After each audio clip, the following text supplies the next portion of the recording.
Aujourd'hui, on sort du garage, j'en ai marre d'être sous le Rodius, on va prendre un petit peu de hauteur. C'est garage, navion et rock'n'roll. Garage bagnole et rock'n'roll, garage bagnole et rock'n'roll, garage bagnole et rock'n'roll, garage bagnole et rock'n'roll.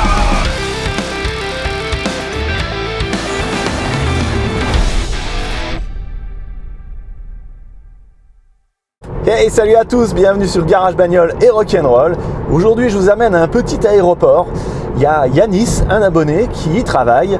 Il m'a invité à venir voir ce qu'il fait. Il fait de la maintenance aéronautique, donc il fait de la mécanique sur les avions. Alors vous me connaissez, moi je suis intéressé par toutes les technologies. L'automobile, la mécanique, c'est qu'un sous-ensemble d'une passion plus large. Alors voir comment c'est fait les moteurs d'avion, voir comment on travaille dessus, bien sûr que je lui ai dit oui. On y va ?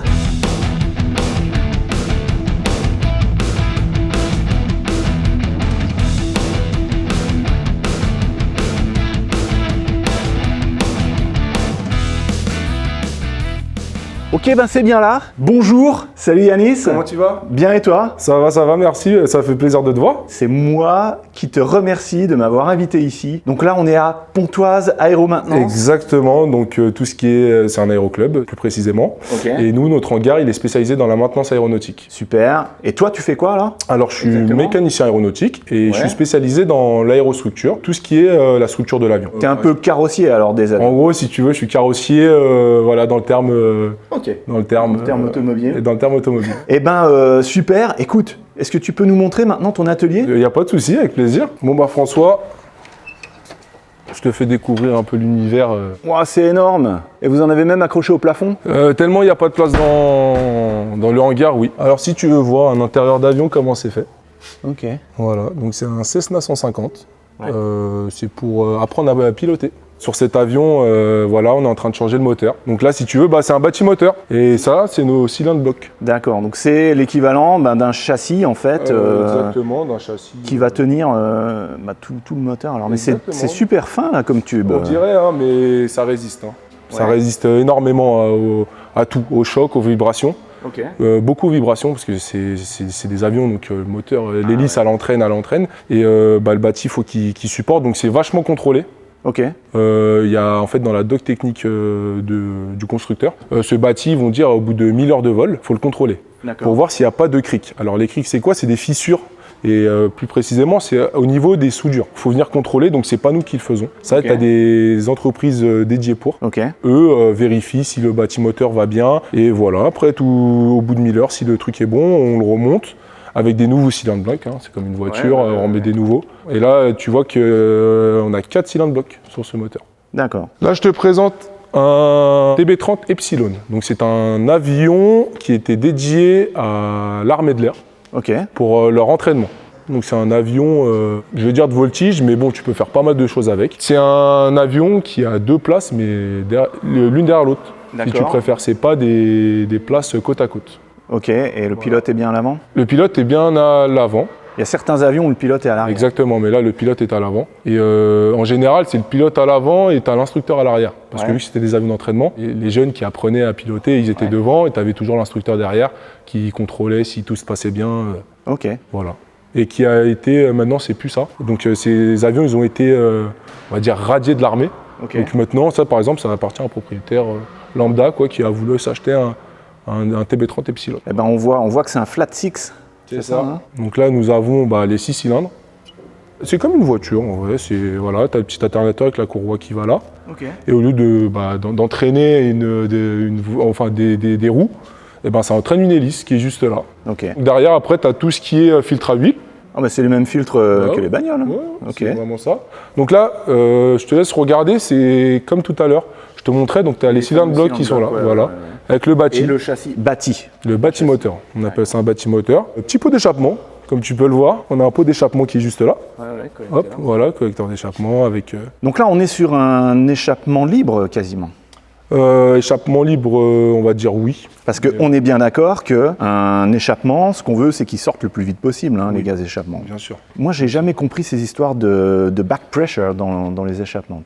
Pour les moteurs 2 temps, oui. Mais les moteurs 4 temps, je vois pas pourquoi il y aurait besoin d'une back pressure qui revient vers le piston. Bref. Écoute, ouais, je sais pas du tout. Mais tout ce qui est catalyseur, filtre à particules, bah, c'est un frein à l'échappement et ça réduit quand même un peu la performance du moteur. Et ça, on veut pas que, tu vois. Faut que ça y aille, tu vois.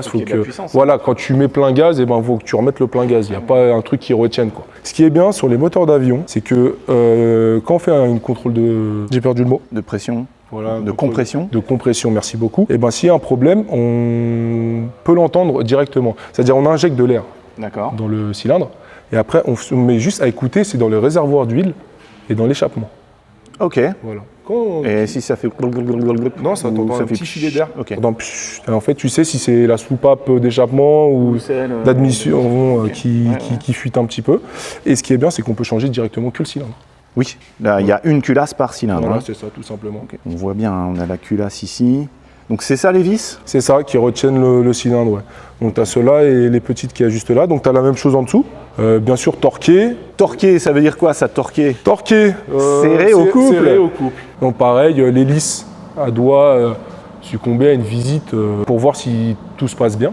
Là, nous avons des trains d'atterrissage. Donc tu vois, alors sur des petits avions comme ça, tu as le modèle avec les trains rentrés, on appelle ça. Donc c'est des avions avec le train qui rentre. Et tu as des avions avec des trains fixes. Donc même quand ils volent, eh ben, les trains sont sortis. Ouais. C'est comme ça. Il y en a qui ont tendance à oublier de le sortir. Ça nous est déjà arrivé, pas à nous, mais bon, à des clients où ils ont oublié de sortir le train, c'est un peu embêtant. Et ils atterrissent comme ça? Ils atterrissent dans le train, oui. Et après, on se retrouve à aller chercher un avion en plein milieu de la piste. C'est génial. Alors j'imagine que l'hélice, elle a dû bien morfler dans les cas là. Il y a plein de dégâts là, non? Oui, alors quand un avion est accidenté, il faut savoir que tous les moteurs et hélices sont contrôlés. Okay. Quoi qu'il arrive.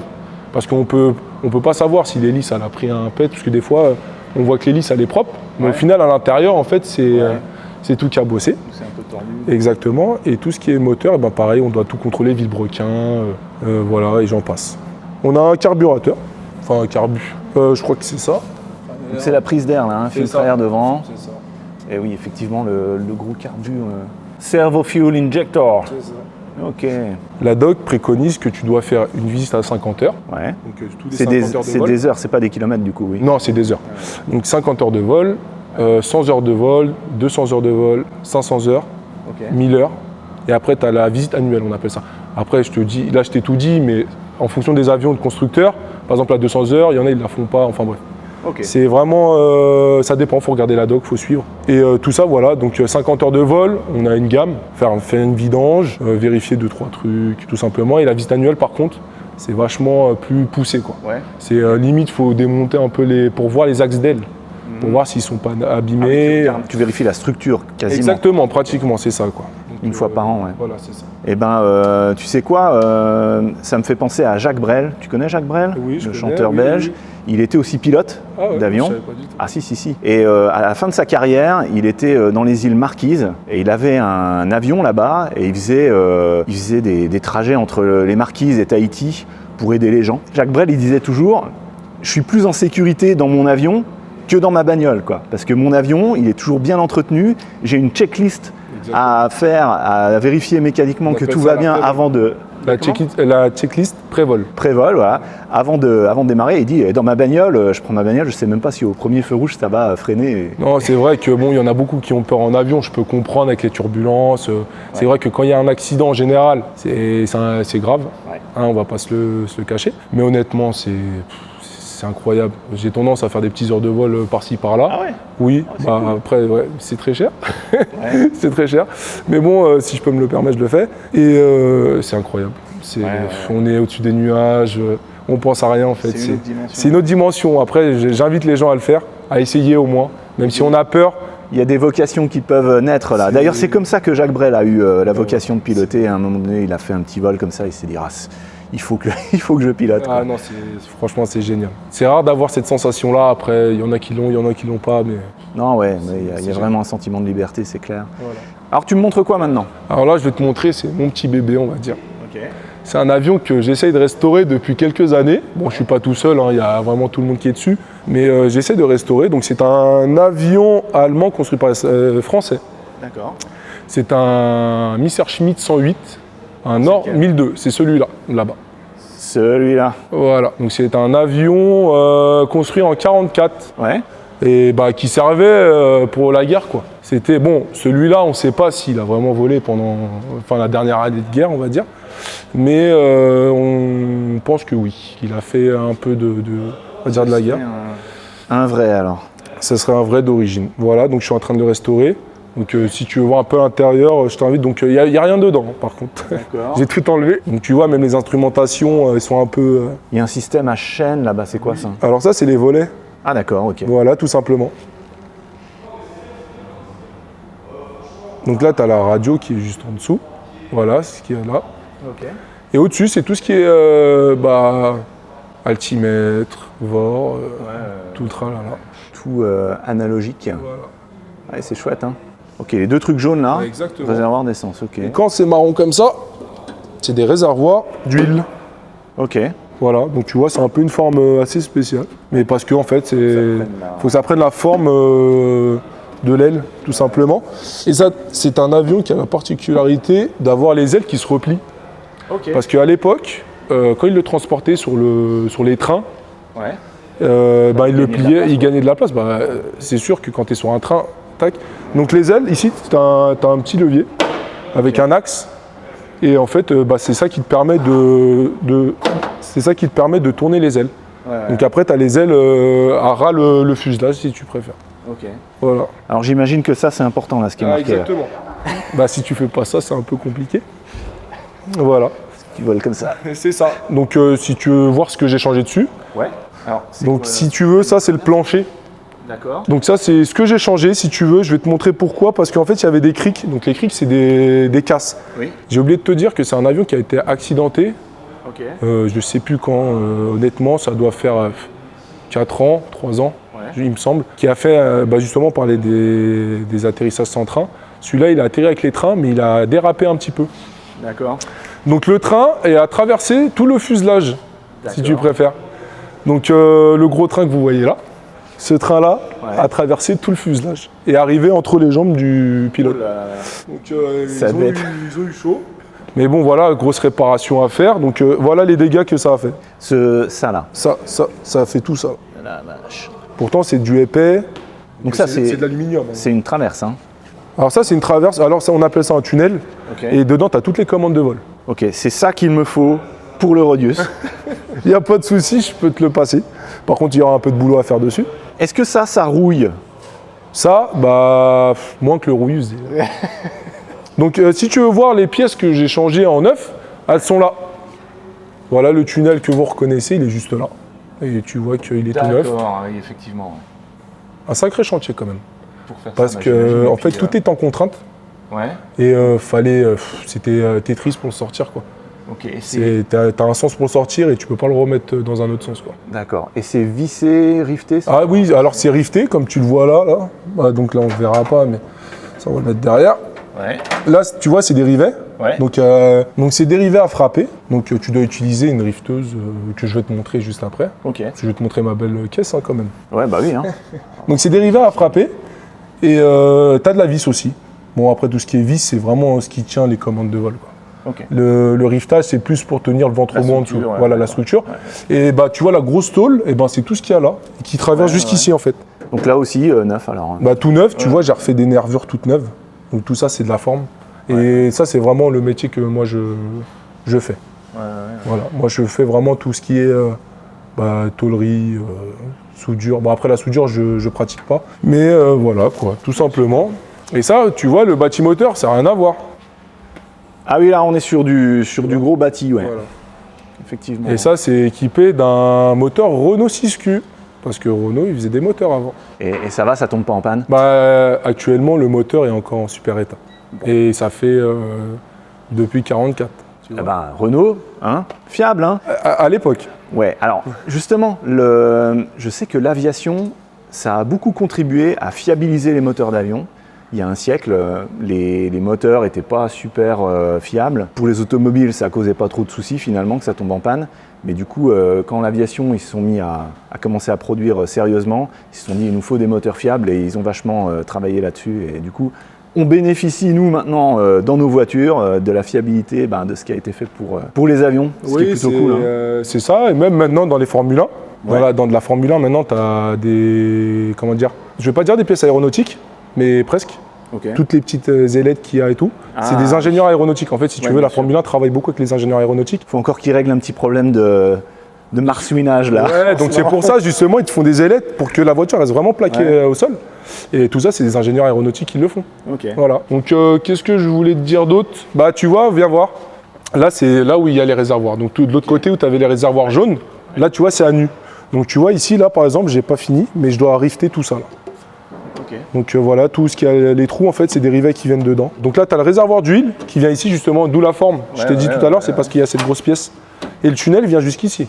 Ok. Le tunnel que je t'ai montré qui est accidenté, qui va juste ici. Et après, là-bas, tu as le réservoir d'essence. Mais alors là, pour toutes ces pièces en tôle, là, c'est toi qui les as reformées? Ouais, pratiquement. Alors, je vais pas te mentir, le tunnel. Le tunnel, c'est pas moi, parce que là, il faut vraiment des grosses plieuses. Ouais. Je vais pas te dire des découpes plasma, mais tu sais, c'est vachement Parce que travaillé. Ça doit être précis quand même. C'est très précis, et même tu as des... mesures doivent être, Ouais, c'est très précis, honnêtement. Donc ça, on l'a fait refaire. Ok. On l'a fait refaire, mais sinon, tout ce qui est la grosse tôle que tu as vu, que je vais te montrer, il faudra se mettre en dessous. Ok. La grosse tôle qui est là-bas, celle-là, c'est moi qui l'ai refaite. D'accord. J'ai refait les renforts qu'il y a à l'intérieur. Ok. Les petits renforts en acier, en alu que tu as vu. Ça, j'ai refait. Et voilà, après, il faut tout remonter. Et même le remontage, hein, c'est à base de presque 1000 rivets à taper. J'en ai eu pour une semaine de riftage, presque tous les jours. On les voit là, sous la peinture. Voilà, exactement. Un avion, c'est rifté pratiquement. Donc, là, franchement, bravo pour tout le boulot là, que tu as fait. Merci. Si tu pouvais venir dans mon garage faire la même chose sur le Rodius, ce serait parfait. Bah, tu sais que ça m'a coûté. Ce serait parfait. Ça m'a coûté 2 séances d'ostéopathe quand même. Ah oui, d'accord. Ah ouais, c'est de l'aluminium, c'est dur. Ouais. Et du coup, je me tapais des tendinites incroyables. Bon, après, ça va mieux. Hein. Mais bon, quand on est passionné, on s'en fout. Mais bon, j'aimerais bien qu'il revole un jour. Je serais très content de le voir en l'air, cet avion. Et toi aux commandes? Oula, là, on ne sait pas encore. Hein. On va y songer, mais pour l'instant, c'est pas prévu. Donc là, après, ma petite roulante. Mais voilà, j'ai une petite roulante. Alors, dans l'aéronautique, on se fait souvent auditer. Nous, on appelle ça l'OSAC. C'est un organisme qui audite tous les ateliers aéronautiques en Europe. Et dans les caisses, il faut des mousses, tu vois, pour savoir où tes outils se trouvent. D'accord, Donc là, tu vois, par exemple, c'est des clés plates, basiques. Donc par contre, c'est de l'américain. ouais. Mais tu vois, t'as des mousses parce que sur un avion, quand on bosse dessus, ça arrive, hein, on n'est pas des robots, on oublie des outils à l'intérieur. Et en fait, ça te permet de savoir si tu as mis ton outil ou pas. Mais où ai-je laissé donc ma clé de 10? Et là, tu démarres le moteur. Ah ouais, c'était dans le piston numéro 4. Voilà, tu vois. Donc c'est un peu chiant, et c'est déjà arrivé, hein, qu'il y en a qui oublient leurs outils dans les avions. Mais voilà, du coup, quand on se fait auditer, Il vérifie qu'il y a bien... exactement, que tu as des mousses.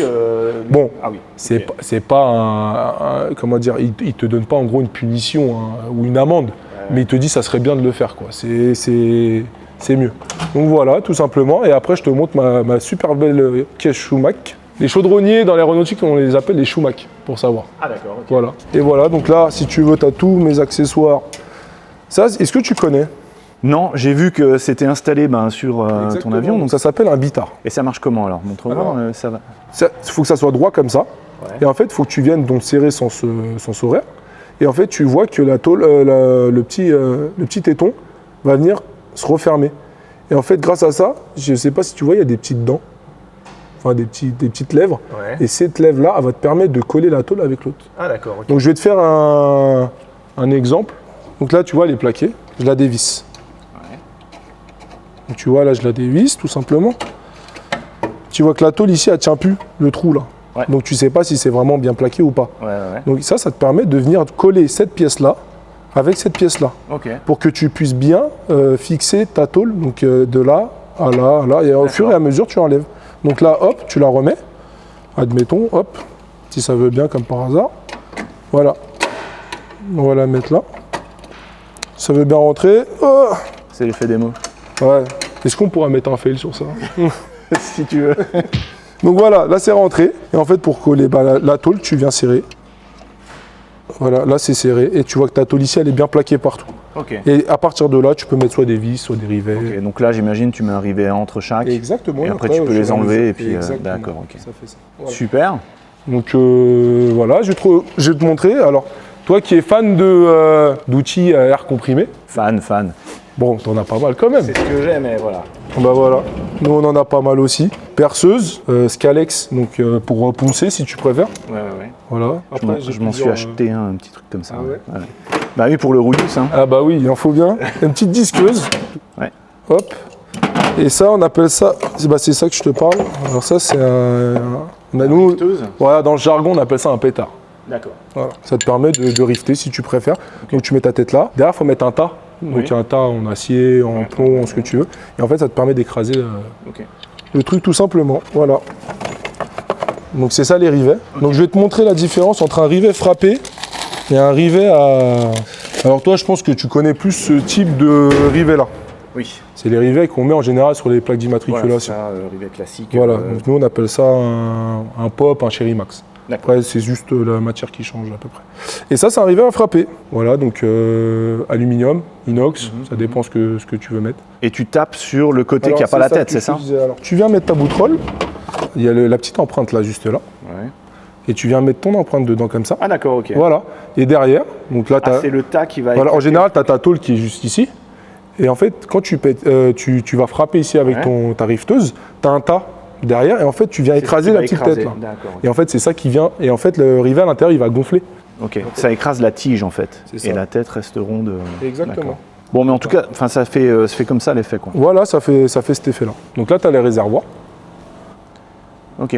Après, tu as l'empennage arrière. Tu as des avions qui ont un empennage en V aussi. C'est très rare, mais ça existe. On n'en trouve plus. Mais c'est des avions magnifiques parce qu'ils vont très vite. Ah ouais. Bah oui, parce que vu que ton fuselage il est comme ça, tu as plus d'air qui rentre. Ok. Alors que quand ton fuselage il est vertical comme ça, et ben tu as l'air qui vient taper. Ok. Donc en fait, ça fait que l'avion va un peu plus vite avec un fuselage en V.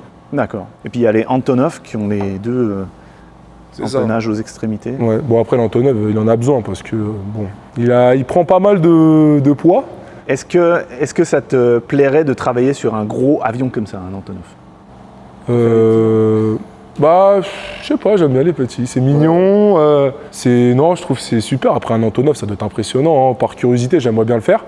Mais je préfère rester dans mes petits avions. Ouais, okay. C'est sympa.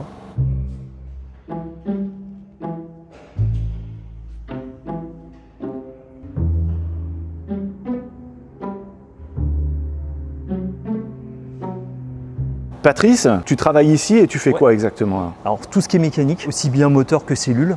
D'accord. On n'a pas de distinguo. C'est quoi cellule? Cellule, ça va être les ailes et le fuselage. D'accord. La partie moteur, on va dire, c'est une section à part au niveau du travail. Okay. Mais on doit être capable de travailler sur les deux. D'accord. Donc on a des interventions, on va dire, simples. Vidange, filtre à huile, contrôle au niveau du moteur, voir qu'on n'a pas de fuite, des choses comme ça. Ou des fois, on va intervenir sur des choses plus importantes, comme un changement moteur. Un moteur qui arrive au bout de son potentiel, il part en révision, on en remet, soit c'est le moteur qui est révisé, soit on en remet un off, un autre révisé. Soit il peut nous arriver de changer un cylindre, simplement. On a cette possibilité-là qu'on a, nous, en tant que mécanicien à avion, d'intervenir sur les moteurs. Par contre, nous, on n'a pas le droit d'ouvrir les carters moteurs. Ok. Ça, par contre, c'est réservé aux ateliers moteurs. D'accord. Donc là, quand il y a une opération qui nécessite ça, vous l'enlevez, on l'envoie dans un atelier avec qui on travaille et eux s'en débrouillent. D'accord. Nous, on a, par exemple, ici, on a deux moteurs. Donc, sur l'Epsilon et sur le Cessna qui est juste à côté, entre les deux, entre celui-là et celui qui est derrière, c'est le même carter de base. Okay. Le carter est identique, sauf qu'on a changé les cylindres. D'accord. La différence, tu as 70 chevaux d'écart entre les deux. Ah oui, quand même, Voilà, juste sur un changement de cylindre, parce que les pistons ne sont plus les mêmes. Donc le motoriste a gagné en fait sur un carter de base, il adapte la puissance du moteur. Et vous gardez le même vilebrequin, les mêmes bielles et tout? Après, ça va éventuellement changer en fonction de ce qu'on fait. Okay. Les bielles, elles vont changer parce qu'elles vont être adaptées à la taille des cylindres. Donc voilà. Mais ils ont une architecture de base. Et puis après, eux modulent en fonction de ce qu'ils ont besoin de faire, en fonction de ce que demandent les constructeurs. Okay. Alors là, on a 300 chevaux. On a à côté le Cessna, et lui, il est monté en 235 chevaux. Okay. On peut avoir le même type. Tu peux le voir l'autre moteur? Il est là, c'est celui-là. Donc la base reste la même, ton carter reste identique, sauf qu'il est adapté à cet avion-là. D'accord. Voilà, Effectivement. à la demande du constructeur. Effectivement, ça a l'air d'être un peu plus petit les Tu cylindres. vois, ici, tu le vois bien avec la forme des caches culbuteurs. D'accord. Tu vois ici comment il est, et quand tu le compares à l'autre, tu vois que l'autre est beaucoup plus gros, en fait, de forme. Ouais. On a une forme qui est beaucoup plus élargie à sa base, en fait. Effectivement, ouais. Ok, et c'est donc refroidissement air. Refroidissement air, on a ici sur ce modèle-là, alors bon, qui est un modèle un peu spécifique, on a un double radiateur, Ok. parce que bon, c'est un avion d'entraînement qui était en service dans l'armée de l'air jusqu'à il n'y a pas très longtemps, qui a formé pendant une trentaine d'années tous les pilotes de chasse, hein. C'était quasiment leur avion de début. Et donc, qui dit avion de début, ils faisaient de la voltige avec, donc ils avaient optimisé le refroidissement du moteur par 2 radiateurs, avec 2 prises d'air de chaque côté, à ce niveau-là. Il y a quand même un circuit d'eau, alors c'est ça? Non, c'est de l'huile. C'est l'huile qui passe à l'intérieur. D'accord. C'est un peu comme sur les Porsche, les moteurs des Porsche, un peu le même principe, c'est l'huile qui sert aussi un petit peu à Ouais. refroidir. Ok. Donc en fait, l'air passe à l'intérieur, donc ce qui permet de refroidir ton circuit. Ouais.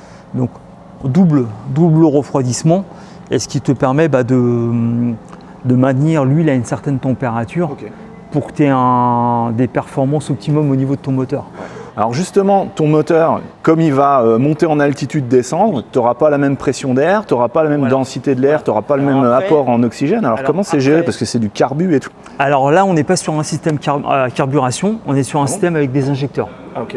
Ici C'est pas un carburateur qu'on a vu en dessous ça là? c'est un boîtier injection. C'était pas un carburateur. J'ai dit des bêtises. Ici, en fait, on a un système d'injection. Alors bon, on a le boîtier d'injection qui est ici, Ok. qui va tout gérer. Ici, on a ce qu'on appelle une araignée qui va nous renvoyer de l'essence dans chaque cylindre. Ok. Donc, l'essence va arriver par des tout petits injecteurs Ouais. qui sont microscopiques, hein.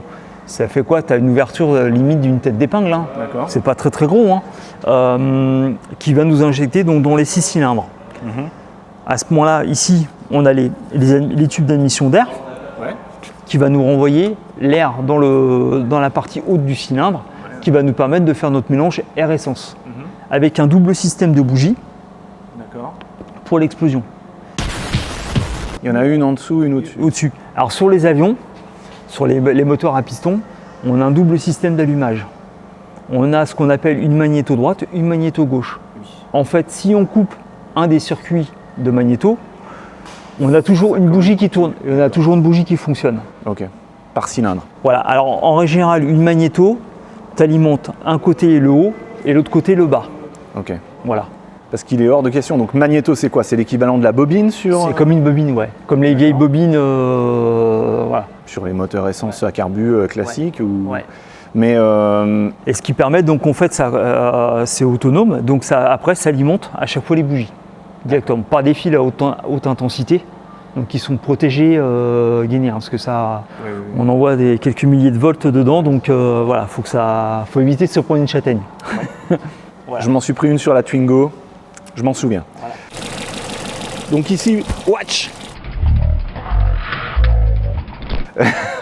Donc non, là on est sur des systèmes à injection. Alors c'est vrai que tous les moteurs ne sont pas à injection. On a encore quand même pas mal de moteurs avec des carbus classiques.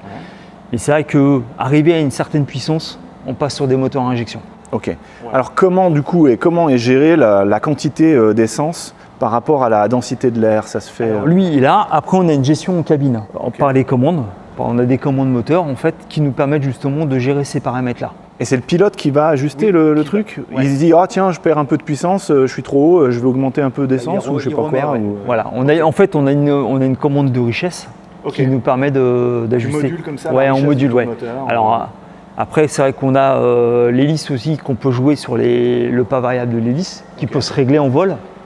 Donc ce qui fait qu'on va gagner aussi en performance, ce qui permet d'aller plus vite en croisière.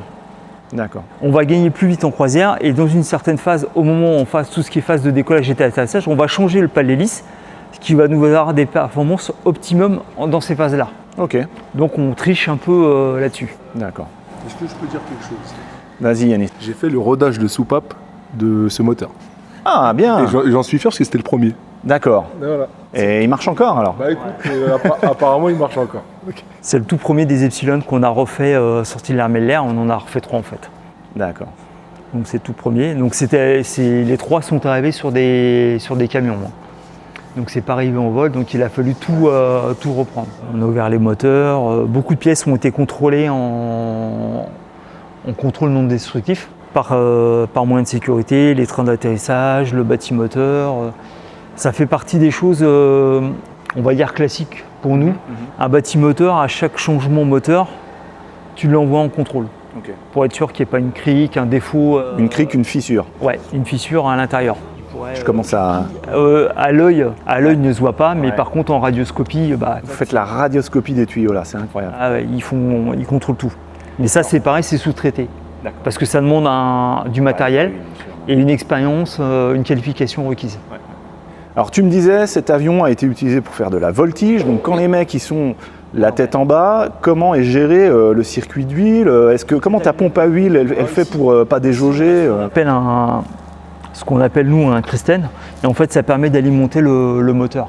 Alors c'est une réserve en fait, le moteur ne pourra pas rester indéfiniment en vol d'eau. Au bout d'un moment, il y aura une perte. Donc sur des phases courtes, on n'a pas de souci. Ça prend dans la réserve? Ouais, voilà, et donc ça envoie. Mais voilà, c'est pas fait pour durer. D'accord. Voilà. Parce que voilà, ça reste des moteurs 4 temps classiques avec une pompe à huile classique finalement. Et j'imagine il y a une jauge qui vient en bas prendre l'huile comme dans un moteur de voiture. Hein. Ok. Sachant que là, sur ce moteur-là, on a 14 gallons, 14 quarts de gallon, ce qui nous fait grosso modo 14 litres. D'accord. D'huile? Ah ouais, quand même. Ouais. Et à côté, on doit être à 8 sur le même type de moteur d'origine. Ok. Donc c'est vraiment, il y a une variation. Par contre, c'est vrai qu'ils ont mis plus d'huile. Après, bon, c'est normal, on a un double radiateur, donc déjà ça fait de la durée en plus. Bah ouais, rien que la contenance des radiateurs. Voilà, ça. Un petit peu. Tu as des moteurs à plat, comme des moteurs en ligne, comme les voitures. Ouais, Ok. il y a les deux. Le Renault 6Q du Nord 1002, c'est un moteur en ligne inversée, un 6 cylindres inversé. Il n'y a pas de moteur en V. Hein. Alors en avion, non, en V, si, alors si, il y a, mais c'est des gros moteurs. Okay. C'est les moteurs qu'il y avait sur les Spitfire, les Mustang, et Oui, les moteurs en étoile, oui, ça, on les voit avec les pistons vraiment apparents. C'est magnifique, c'est magnifique. mais là, on est sur des puissances à 1700 chevaux, sur du V12. Donc là, c'est plus la même. Et Rolls-Royce, qui était le fabricant d'origine du Merlin. Et voilà. Pour revenir à la partie voltige, tête en bas, tu as aussi le problème avec l'essence. Comment tu fais pour... tu as aussi une petite...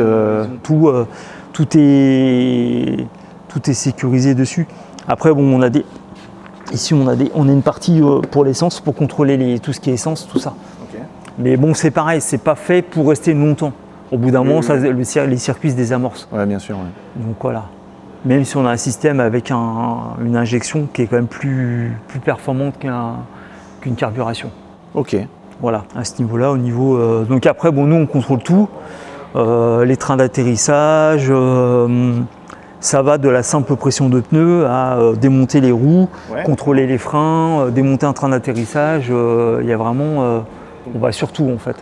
On n'a pas de domaine limité, on est vraiment obligé de tout voir. Bien sûr. Il voilà. Faut faire la machine dans son ensemble, hein, structure incluse. Hein. Ouais. Donc pour les trains d'atterrissage, c'est aussi un système de suspension, mais complètement différent des voitures. Là, hein. Oui. Là, il n'y a pas de ressort, c'est quoi là? C'est des amortisseurs. On va voir. Gros, là ici, on a le vérin qui va amortir. Ouais. Donc on a une chambre, en fait on a un mélange hydraulique et azote. Okay. Là, on doit être monté à 40 bars de pression. Alors, ça va dépendre. Sur ce modèle-là, c'est comme ça, mais sur d'autres modèles, il n'y en a pas. C'est une jambe de train qui fait office de... C'est comme une lame qui fait office de... Qui est mou et qui, du coup, fait le rôle d'amortisseur. Ouais. Okay. Ouais. Et sinon, on a un train... bon, voilà. Tu as l'autre modèle qui est ici, toi, un autre système, où là, tu as des caoutchoucs qui font office d'amortisseur. Un gros cylindre bloc en fait. Voilà. C'est un étalement de cylindre bloc qui fait que ça amortit. Celui-là, on a une structure bois, différente de la structure métallique. Alors pareil, bon, sur beaucoup d'avions militaires à l'époque, on avait des parties qui étaient entoilées, les parties mobiles. Ouais. Donc en fait, on a une toile. Donc, On a une partie mobile, c'est les volets. Ouais, les volets, la profondeur, Ok. la dérive. Ça, c'est tout simplement entoilé. D'accord. Voilà. Donc on n'a pas de limitation. On travaille sur des avions en métal, en bois, voire du composite. Donc on a de tout. J'imagine que du coup, toute cette variété, je pense qu'il y a aussi des variétés qui s'étalent dans le temps avec les anciennes technologies, les nouvelles. J'imagine que ça rend ton métier super intéressant, quoi, au Ah final. bah oui, c'est sûr que c'est passionnant c'est- parce qu'on a C'est jamais le même jour et jamais la même chose à faire. C'est-à-dire que un jour, tu es sur un avion en bois, le lendemain, tu peux être sur un avion métallique. 2 jours après, tu peux le faire sur une structure composite. Donc ça, on change régulièrement, Ouais. ce qui fait que ça casse cette petite routine, on va dire, mécanique, Ouais. parce qu'à chaque fois, on a d'autres avions. Donc c'est ça qui est passionnant au niveau du travail, en fait. Excellent. Bah, écoute, merci beaucoup de rien, pour un plaisir. cette super explication de ton excellent métier. Et travailler ici, c'est quand même le rêve. Hein. Ouais, c'est un coffre à jouer, en fait. Ah ouais, là, là c'est incroyable. Hein. Ok, alors je vais voir un autre de tes collègues là. Il va, je crois, nous expliquer un petit peu ce qui se passe au niveau câblage électrique dans les avions. Ouais. Parce que c'est spécial aussi. Oui, c'est encore un autre domaine. Bah, merci beaucoup. De rien.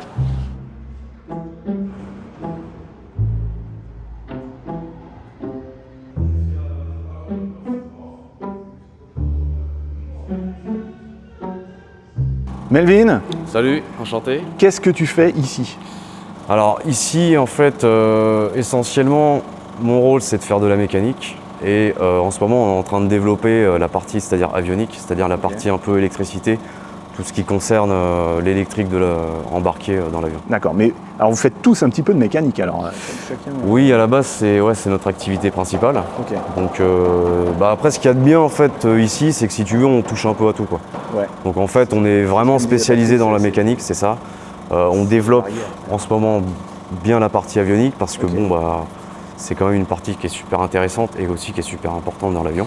Alors c'est quoi exactement l'avionique? Alors l'avionique, c'est ce qui va concerner tout ce qui est la navigation, tout ce qui est les radiocommunications de l'appareil. D'accord, Donc tout ce qui va te permettre de communiquer avec le sol, ok. avec les autres machines, de te situer dans l'espace, tu vois, de situer Ok. ton avion. Ouais, donc c'est vital. Hein, C'est carrément vital. Ouais. D'autant plus, là on est sur des petites machines qui vont pas forcément haute en altitude, ouais. mais c'est vrai que sur des plus gros avions, comme tu as eu peut-être l'occasion de les prendre, là c'est carrément vital, quoi. Parce qu'on fonctionne vraiment exclusivement avec du pilote automatique ou des choses comme ça. Donc on se doit vraiment d'être dans les clous Ok. par rapport à ça, quoi. T'as quelque chose à nous montrer là de ce que tu fais? Tu travailles Alors, sur quoi? Ce que j'étais en train de faire à l'instant, donc c'est ce qu'on appelle un test donc ATC transpondeur. Donc en fait l'idée c'est qu'aujourd'hui on a du matériel qui nous permet de simuler, c'est-à-dire l'avion en vol, la montée en avion, enfin la montée de l'avion en altitude tout simplement. Et on a aussi des outils qui vont nous permettre de communiquer donc avec tous les modules de l'avion. Et donc on va vérifier que toutes nos valeurs corrèlent donc avec tous les accessoires de l'avion. Donc que toutes les mesures sont étalonnées. En fait, si tu veux, on pourrait comparer ça en mécanique à un marbre. Donc c'est étalonné, on a des valeurs qui sont parfaites sur ce genre d'outillage. Et donc on fait une comparaison et à partir de là, Tu sais si ton instrument il marche bien ou pas. on a des tolérances et en fonction de ces tolérances, on a un avion qui est, on va dire, qui est go ou no go, quoi. D'accord. Tu vois. Ok, super. Donc là, en fait, si tu veux, le test ATC transpondeur, en fait, c'est ni plus ni moins l'outil qui va te permettre de communiquer essentiellement avec la tour de contrôle. Ok. Voilà. Donc c'est vraiment pour situer ton avion dans l'espace et en altitude. Donc c'est notamment super important, comme je te le disais tout à l'heure, parce qu'il faut savoir que sur des avions qui montent un peu plus haut, on a des couloirs. Il faut vraiment que nos données soient parfaites. Qui sache où il est. Voilà. Je veux dire, on a des couloirs aériens avec des altitudes plus ou moins précises. Alors là, je vois qu'on a des cadrans et ils correspondent à des cadrans dans l'avion, c'est ça? Exactement. En fait, ce que tu vas retrouver sur cet instrument, on va appeler ça un anémomètre ou un badin, plus vulgairement. Donc un vertical speed. Donc ce truc-là, il va te donner l'information, ça va te donner un taux de montée ou un taux de descente. Donc ça, c'est ni plus ni moins que la vitesse, qui généralement en aéronautique est en nœud. Alors là, tu peux retrouver aussi des mice. Et cet accessoire-là, c'est un altimètre. Donc l'altimètre va tout simplement te donner en fait l'altitude. Voilà. Et donc on retrouve ces instruments dans le cockpit. Hein. Si tu veux, je peux t'inviter à monter dans l'avion. Ah bah oui, allez. Hein. Hop. Ça va pour les gens qui font 1m90, ça rentre? Écoute, cet avion-là, c'est quand même un avion qui est relativement spacieux. Hein. Je veux dire, Au pire, je laisse ouvert. Hein. je pense que oui, le mieux tu peux laisser ouvert. Donc là, tu es en place copilote. Ok. C'est super. Ça y est, j'ai envie de voler. C'est super sympa, hein. Franchement, c'est une super expérience. Et on est bien installé là. Ouais, on est bien installé. Alors, faut savoir que c'est quand même des machines qui sont pas toutes récentes. Donc, on est sur une machine qui date quand même des années 80. Aujourd'hui, en fait, en avionique, ce qu'on est capable de faire, on est capable d'installer des instruments, tu vois, numériques, tactiles, comme ce genre de choses. Est-ce qu'il y a le CarPlay là-dedans? Tu peux retrouver, on va dire, un truc semblable. Tu peux mettre de la musique, tu peux balancer certaines choses. Alors, tu pourras pas regarder un film là-dessus, ça c'est clair. Ah ouais. On va dire qu'en général, tu es quand même vachement occupé à autre chose. Ouais, tu regardes un film.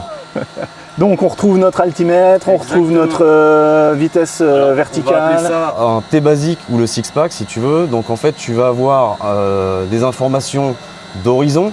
Là-bas. Exactement. Ouais. Des vitesse de l'air. C'est ça. Tu vas avoir une indication de virage. Donc c'est le turn coordinator, exactement. Et il faut laisser le petit machin là le plus possible sur la ligne. Alors, si tu veux, ce petit indicateur, il est vachement utile pour le pilote. C'est-à-dire pour si ton avion la façon dont ton avion va se comporter, s'il part en crabe, s'il part en dérive, si tu décroches au niveau des ailes ou des choses comme ça. Okay. Alors on va dire que le six-pack, c'est vraiment pour du pilotage pur et dur. Okay. Ensuite, ici, tu vas retrouver de la navigation. Donc alors, qu'est-ce qu'on va pouvoir faire avec ce genre d'instrument? On va pouvoir capter tout simplement des balises au sol. Et si tu veux, on va pouvoir évoluer dans l'espace, tout simplement rejoindre des points en captant ces fréquences et ces balises. D'accord. Voilà. On va aussi éventuellement pouvoir avoir des aides à l'atterrissage, ce qu'on va appeler l'ILS, glide slope, des choses comme ça. Et ensuite, tu vas retrouver donc toute ta navigation GPS, tes fréquences VHF, pour parler. le transpondeur qui est juste ici. Alors tout est modulé, hein. C'est pas comme sur une bagnole où tout est automatisé. Là, vraiment tout est modulaire, quoi. C'est-à-dire, tu peux remplacer un bloc par un autre. Exactement. Alors non seulement d'un point de vue, tu peux faire évoluer tout un tas de choses. Et en plus de ça, tu vois, au niveau de tes boutons, tu vas retrouver des boutons pour les pompes à essence. Tu vas retrouver des boutons pour commander les alternateurs, les excitations, les choses comme ça. Donc en fait, tout est vraiment modulé et segmenté, quoi. Et là, c'est les gaz? Absolument. La puissance, ouais. Tu vas avoir la puissance et la mixture. Ok. Alors sur tu peux retrouver une troisième manette, en général, qui est bleue. Ça va être le pas hélice. Et si tu veux, là, tu ne l'as pas tout simplement parce que c'est une hélice à pas fixe. D'accord. Voilà. Ok. Alors la mixture, elle va te servir notamment quand tu montes en altitude. Voilà, tu ajustes la richesse, c'est ça, de ton mélange. Plus on monte en altitude, plus on a un air qui est moins dense. Et donc moins d'oxygène. Exactement. Donc on va ramener la ratio. Ok. Voilà. Ouais, c'est cool. Hein. Et les pédales, donc c'est derrière. Hein, alors les pédales, tu vas avoir deux fonctions. Tu vas avoir les palonniers, donc ce qui va gérer la dérive, et ensuite tu vas avoir les freins. Ah, il y a des freins là. C'est quoi? C'est la gauche? Donc alors en fait, si tu appuies sur les noirs dans ce sens, ça, exactement. Là, tu vas être sur les palonniers. Ok. Ouais, elle est un peu dure. Et ensuite, tu vas avoir les freins au-dessus. C'est les freins au-dessus. Okay. Alors pourquoi c'est un peu dur? Parce que ta dérive est liée, enfin si tu veux, tes palonniers sont liés à la roue avant. D'accord. On n'est pas sur une roue libre à l'avant, donc c'est pour ça qu'on a certaines duretés. Donc quand tu es en train de rouler... Oui, c'est tout à fait facile. Ouais. Quand tu es en train de rouler, tu tournes comme ça, quoi. Ça tourne ta roue, le volant à droite-gauche. Ok. Ouais. Parce que le volant là, c'est juste les ailerons, c'est ça? Alors ça, c'est les ailerons. Ok. Donc c'est ton phénomène de roulis. Ouais. D'accord.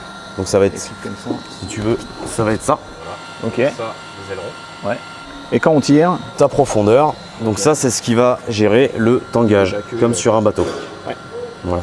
Ok. Eh ben, c'est bon. Je peux décoller. Ouais, carrément. Suffit de dégager l'avion qui est devant là et puis. Ouais, c'est clair. Non, on va aller faire un tour. Hein. Ah, par contre, je sais pas comment sortir. Vas-y. Je sors d'une manière. Ouais. totalement ridicule. Voilà. Voilà. Yes. Super. C'était excellent.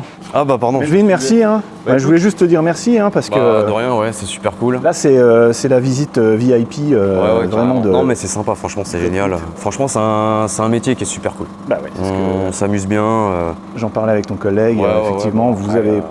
Il y a du stress un petit peu quand même parce que bon voilà. Faut pas se rater quand même. Faut pas se rater en fait, mais c'est avec le temps que ça vient. Tu vois, tu développes un état d'esprit, c'est un peu d'expérience. Faut rester humble. Puis voilà. Après faut être logique. Ça reste de la mécanique. Hein. Ouais, d'accord, mais bon, sur une voiture, si tu rates ta vidange, au pire, tu casses ton moteur, C'est vrai que, tu t'arrêtes sur le bord de la route. On a tendance à dire qu'il n'y a pas de bande d'arrêt d'urgence là-haut. Voilà, excellent. Tu conseilles ce métier alors? Ouais, carrément, je conseille. Ouais, carrément. Ouais, non. C'est pas évident, mais si tu veux, c'est vrai qu'en général, on n'est pas là par hasard, quoi. En général, c'est plutôt un rêve de gosse ou, tu vois, c'est quelque chose qui tient assez à cœur. Si vous avez un petit peu ce rêve une fois de vous dire ah tiens, j'aimerais bien m'intéresser à tout ça, écoutez, allez-y. T'as fait quoi comme étude? T'as fait quoi comme étude pour Si tu veux, en fin de compte, c'est accessible. Il suffit d'un bac pro. Ok. Voilà, alors en général, le bac pro, tu vas déjà te diriger si tu veux faire soit de l'avionique, soit de la mécanique ou de la chaudronnerie. Mais en général, le bac pro, il est assez large. Tu vois, tu vois un peu de tout, mais c'est normal. Et ensuite de ça, la suite logique, ça va être la licence. Ok. Alors la licence, attention, c'est une licence européenne. D'accord. Donc en fait, quand tu passes ta licence, tu vas passer 2 diplômes. Un éducation nationale, qu'on appelle la mention complémentaire, et une licence qui après te donne le droit de bosser sur des avions en Europe. Voilà. Ok.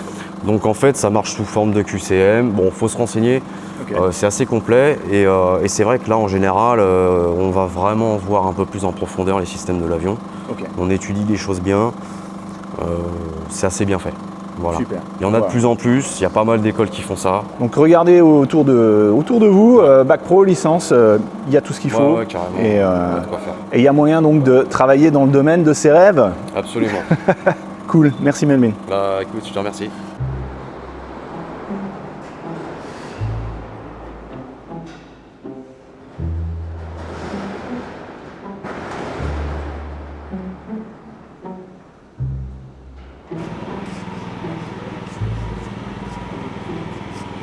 Est-ce que tu voudrais essayer? On va rigoler un peu. Essayez quoi? De tirer l'avion? Ouais. Allez. C'est léger en fait.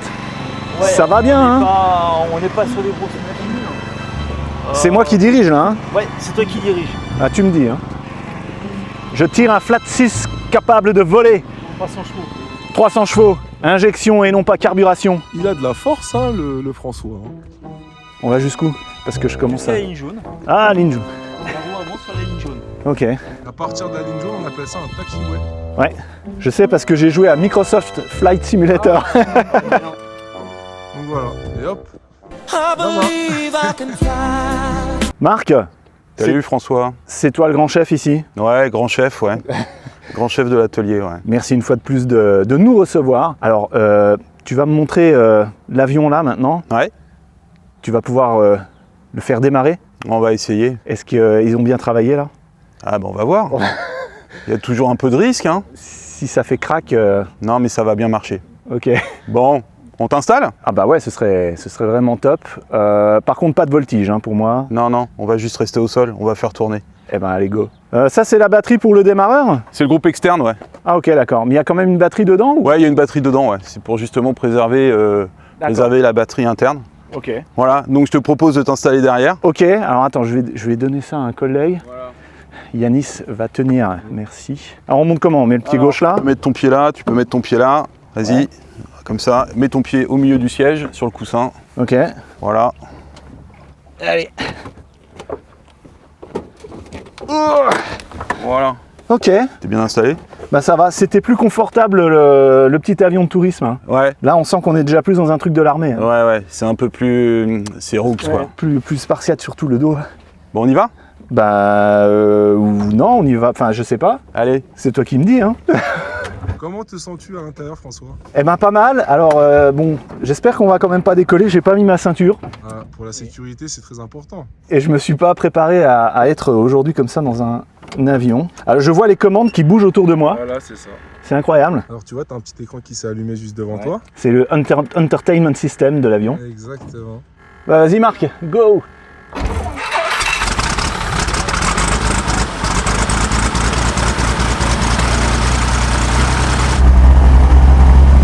Ça décoiffe! Bon bah c'est parti pour un petit tour!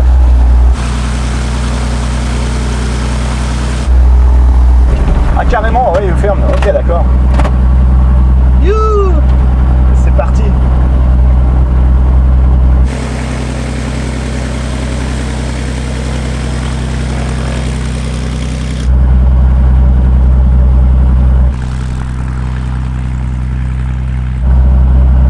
Bon, pour l'instant ça va niveau son, je pensais que ce serait pire. Alors tu vois, ça tourne super court. Ah ouais.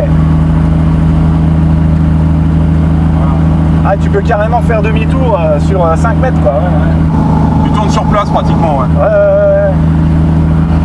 Bon bah écoutez, c'est quand même pas mal hein, cette chaîne. Hein. Moi je vous propose de vous abonner et puis de cliquer sur la cloche hein, pour être notifié quand il y a des nouvelles vidéos qui sortent. De temps en temps il se passe des trucs sympas. Hein. Alors vitesse verticale 0, puissance 0, pression du turbo 0, l'huile ça va. Même la température d'échappement il est froid. L'horizon est horizontal, on pourrait presque décoller. Bon après c'est pas des machines très économiques, hein. Tu as l'instrument où il y a marqué PA débit, pour te donner un ordre d'idée, pleine puissance au décollage, tu es à plus de 100 litres heure. Ah d'accord, ouais. Voilà, donc c'est pas très économique quoi. Non, c'est clair. Hein. Mais bon, il y a la puissance. Ah ouais, il y a de la puissance, ouais. Bon, ils ont bien travaillé là, le moteur il tourne bien. Ça a l'air. Ok.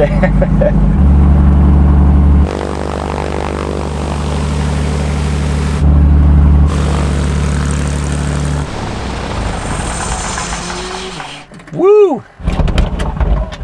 On sent que c'est des machines qui peuvent procurer des sensations fortes quand même. Ah, je suis bloqué. Ah, si c'est bon. Libéré. You! Alors, t'as trouvé ça comment? Ah bah c'est impressionnant, t'as envie de décoller en fait. Hein. Une fois que t'es dedans, t'as envie que ça parte quoi. T'es déjà allé dedans toi, Yanis? Ouais, plusieurs fois. Dans ce genre d'appareil? Ouais. Alors en vol, non. Ok.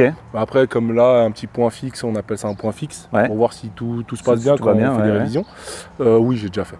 Ok. J'ai déjà fait. Mais en vol, non, j'ai jamais fait. J'aimerais bien. On va essayer de demander au chef la prochaine fois. Tu vois, à chaque fin de point fixe, et ben, on contrôle s'il n'y a pas de fuite d'huile. Ah ouais bien sûr. Ouais. Bon alors François? Ah bah c'était excellent, hein. C'était excellent. On a juste envie d'une chose, c'est que ça décolle, hein, comme je disais à Yanis. Hein. Ça faudra revenir. Ouais. Bah, avec plaisir, hein, avec plaisir.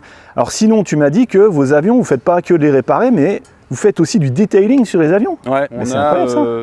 une petite activité qui est dérivée de la voiture. En réalité, on a deux jeunes garçons qui ont monté la société Aéro Prestige Auto D'accord. et qui font à la fois de l'automobile et Ah, ok. aussi des avions. Ils font les deux, ok. Donc ils ont appliqué le detailing à l'avion, intérieur, extérieur, polissage. Alors celui-ci, il aurait besoin quand même d'un petit coup de polish, Ouais, hein, mais j'ai celui-là, remarqué là. Celui-là, c'est le côté un peu militaire. Il faut que ça fasse un peu, c'est pas forcément une machine sur laquelle on va faire du detailing. Par contre, on a des machines de voyage où avec des intérieurs cuir qui sont remis en état, rénovation, et surtout les extérieurs, même titre qu'une voiture avec application de céramique, etc. Voilà. Donc là encore, il faudra que tu reviennes. Ouais. Tu as plein de raisons de revenir nous voir en fin de compte. Ah bah ouais, mais ce sera avec plaisir. Alors tu m'as dit, ils font aussi auto alors. Ouais. Et ils font ça où alors? Bon, allez, je te fais découvrir. Ouais.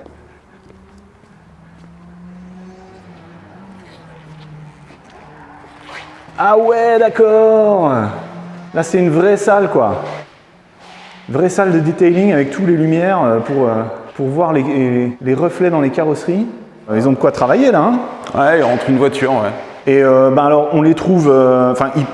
n'importe qui peut venir avec sa voiture et venir faire le detailing. Il faut les contacter, ils prennent rendez-vous et puis voilà, en fonction de leur dispo, ils vous prennent. Bon bah voilà, un rebondissement final inattendu dans cette vidéo. On termine sur du detailing auto, donc on va mettre dans la description tout ce qu'il faut pour contacter. Voilà. Et puis si jamais vous êtes dans le coin de Paris et que vous cherchez un endroit pour faire briller votre voiture, vous pouvez venir ici. Donc venez voir Jérémy et Hervé, ils vous feront ça bien. Voilà. Écoute Marc, merci beaucoup. Yanis, merci beaucoup à vous deux. Il n'y a pas de souci. J'ai vraiment très apprécié cette vidéo. J'espère que vous aussi. J'espère que ça va peut-être faire susciter des vocations. Et puis voilà, si vous cherchez une formation ou quoi, vous pourrez trouver. Et puis. Il faut savoir que l'aéronautique cherche beaucoup en ce moment. Ok. Par rapport à tout ce qu'il y a eu, le Covid, plein de choses, fait que maintenant ils sont en plein rebondissement et ils cherchent. L'activité redémarre et du coup ça embauche quoi. Voilà, ça embauche. Si vous avez des questions quoi, n'hésitez pas, on pourra vous répondre. Enfin, de ce qu'on connaît, bien évidemment. Ok. Et, merci à toi François, ça m'a fait plaisir de te voir. Parce que derrière un écran c'est bien, mais en vrai c'est mieux. Ok. Et voilà, de t'avoir montré le monde de la maintenance aéronautique. C'était un pur plaisir pour moi. Merci Yanis. Merci Marc. Merci François. À une prochaine j'espère. En attendant qu'on se revoie, eh bien, je vous laisse ici une playlist. En dessous, un super épisode à découvrir. Moi, c'est François. Je vous dis à la prochaine sur Garage Bagnole et Rock'n'Roll.